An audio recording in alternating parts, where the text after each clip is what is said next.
Welcome back to New York City for the last major of 2017 on the grandest stage of all here at the U.S. Open. We hope that you'll include us in your morning ritual every day for the next 14 as we take you on a nice long ride down a comfortable road with a top down, such as the C63 convertible behind us.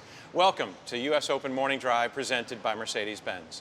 Alongside Mal Washington, I'm Kevin Skinner. Well, the cat's out of the bag. There are a lot of players that aren't here, Mal, starting with Serena Williams, the 23-time major champion, due to give birth next month. We wish her well and hope the addition to the family, well, all goes well. On the men's side, last year's finalists, both champion Stan Wawrinka and runner-up Novak Djokovic, both injured for the rest of the year. They're out, as is Andy Murray, who announced on Saturday he will not be competing here. So it opens the door for some great opportunities for many players, but let's start with the focus. The big stories, Mal. Roger Federer goes for major number 20. Number 20, which is amazing. And I think back to 2004 when he won his first U.S. Open. And here we are in 2017. He's going for number 20. It's fascinating to think that he might be able to win the 20th major. No one really, I think, saw that at the beginning of his career. We knew he was great. But to see this, it's amazing. And they talked about writing him off. Don't forget, he's got a shot at number 1 come the end of this tournament. On the women's side, speaking of a grand dame of the game, it is Venus Williams, the 37-year-old. She's a 2-time champion here, 7 majors overall. How do you assess her shot? You know what, I look back to Wimbledon, what she did earlier this year, and I was thinking that might have been her last best chance to win a major because of what you just mentioned at 37 years old. But I think back to the late 90s when she had beads in her hair and she was playing out on this court. This is her chance. She's playing good coming into this U.S. Open, and I think if she can, especially with her serve, cut down on her unforced errors, she has a chance to go deep into this championship, and again, maybe the last best chance for her to win a major. And while Roger and Venus have both reached 2 major finals this year, somebody who hasn't played in a major for a long time, Maria Sharapova, she's back via wild card. It's great seeing Maria back, and a lot of tennis fans love to see her back. She hasn't played a lot of tennis since being off of the tour. She's played a handful of tournaments this year and hasn't had a lot of success. She has a major challenge taking on Simona Halep in the first round. So the established players, they're set, but let's talk about some of the other players that are coming up and rising, and you can't help but love Garbiñe Muguruza of late. Difficult start to 2017, but she's come on strong, winning 16 of her last 18 matches. The tennis that she has played, she's not technically number 1 in the world, but in my mind, she's the number 1 player in the world right now. I see what she did at Wimbledon, winning her first Wimbledon, beating Venus Williams in the final. And then look what she did in Cincinnati at the Western and Southern Open, where she beat the number 1 and 2 players in the world back-to-back days, losing only 6 games. She's the best player coming into the U.S. Open right now. If she's got that mantle, there's another player on the list that's having a tremendous season who might give her a run, and that is Lena Svitolina, 5 titles this year. You know, she won in Canada this year, beating Venus Williams, beating Muguruza, also Halep, and then Wozniacki in the final. That was a big stretch for her, 4 consecutive matches, beating some of the best players in the world. She might be the player playing the 2nd best tennis coming into the Open.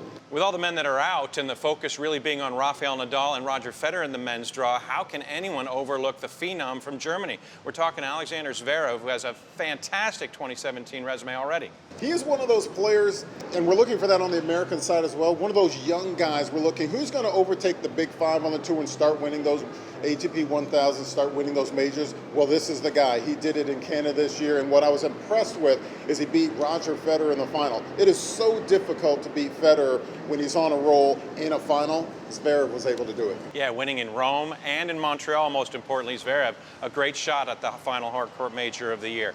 Now let's talk a little bit about the Americans. There's 19 American men in the draw. That is a slew, and a lot of the focus is on the younger guys. Well, I think we're looking, just like Zverev and how he's been able to come up, we're looking for that young American to do the same. I look at Francis Tiafoe, a young American, has a lot of talent. He's going to have a big test in his first round because he plays Roger Federer. I even look at Jared Donaldson. A couple of years ago, he finished just outside of the top 130. Last year, just inside the top 100. Now he's just around 50 in the world. I love the trajectory of his game right now. And there's Cece Bellis on the women's side. Remember a couple of years ago, a tremendous run. One of 23 American women in the main draw. You know, I look back when she was 15 years old and had that win over Sibylkova in the first round. And I think she overplayed a little bit. She just had a really good day. But the last really 18 months of her career is where she's really shown what she's about. She's had a lot of wins in smaller events. Now she's really where she needs to be.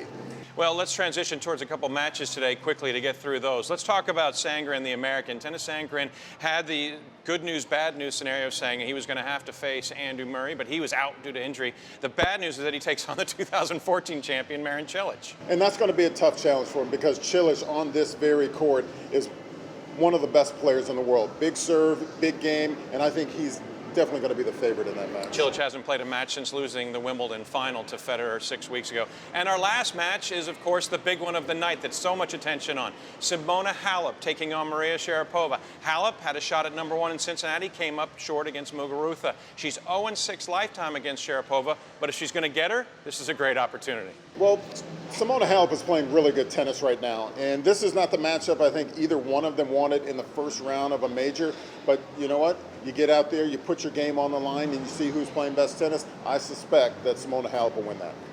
And Maria Sharapova traditionally has done well here at the U.S. Open with an 11-0 record in the opening round, so she has to feel good about history here. Well, that's going to do it for our first edition of these 14 days. We hope you'll continue to join us and make us a part of your morning. For Mal, I'm Kevin saying come back to the U.S. Open once again as we give you U.S. Open Morning Drive, presented by Mercedes-Benz.